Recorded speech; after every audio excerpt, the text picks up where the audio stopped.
Good morning, everyone. This is actually a special edition of Drive Time Biomechanics. So once again, I'm your host, Louis DeCaro. This is a special edition for two reasons.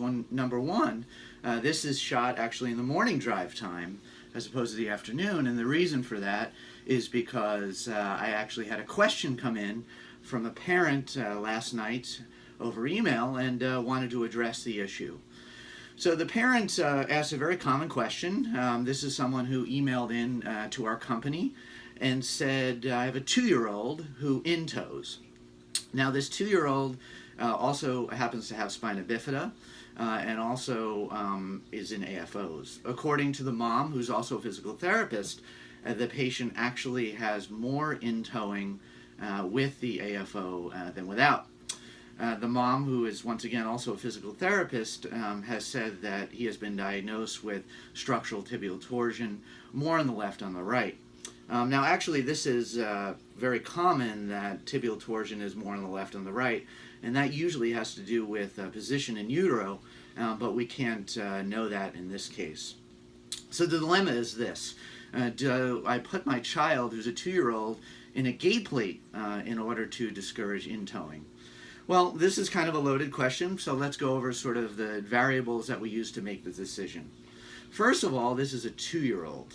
And in 2-year-olds, a gait plate technically does not control gait in out-toeing motion. And the reason for that is that usually we don't heel strike until about the age of 3. And a gait plate, in order to work, actually has to have heel strike in order to utilize the fulcrum that's created on the lateral distal end of the orthotic device.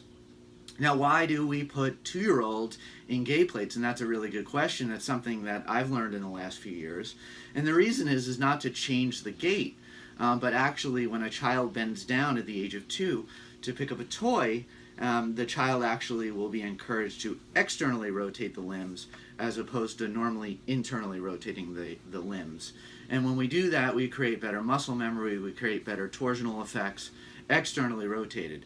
But truly, until they actually heel strike, a gait plate is not something that we use for pure in-toeing in the gait cycle. So how does a gait plate actually work? So here's an example of a Little Steps gait plate.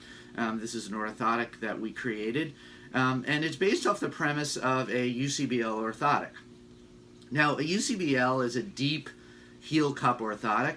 We chose 30 millimeters of depth in this Little Steps gait plate, and that's the standard depth that we choose actually for all of our gait plates as well as our Little Steps regular orthotics.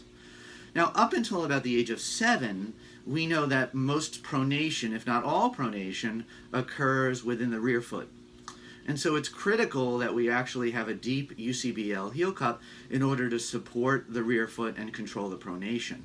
One of the mom's concerns was that if we put a child in something like this, because it has a lateral extension, will it actually cause more pronation? And the answer is no to that. Now, the lateral extension is not a lateral posting, but it's actually just an extension to the sulcus of the 5th metatarsal. The sulcus of the 5th metatarsal is a very important extension to go to because as the child heel strikes, comes through midstance, and goes to propulsion, this acts as a fulcrum to externally rotate the foot. But once again, that doesn't happen unless we actually heel strike. This orthotic is not forefoot posted. That was actually one of the concerns of the mom. This is actually just a lateral extension. And in fact, there is no first ray cutout. This orthotic medially actually is just basically set to the necks of the metatarsal head. Now the other question is, what do I do about a child who in-toes, who's 2 years old, but also has something like spina bifida? Now spina bifida comes in all forms, of course. It can be mild to severe. Most cases we see are mild. But in general there is some weakness from the nerves that happens down to the lower extremity. So the difficult case is assessing where is the weakness coming from. Now, in a child with no neuromuscular concerns whatsoever, usually the weakness comes from the foot. Usually we see a flexible flat foot.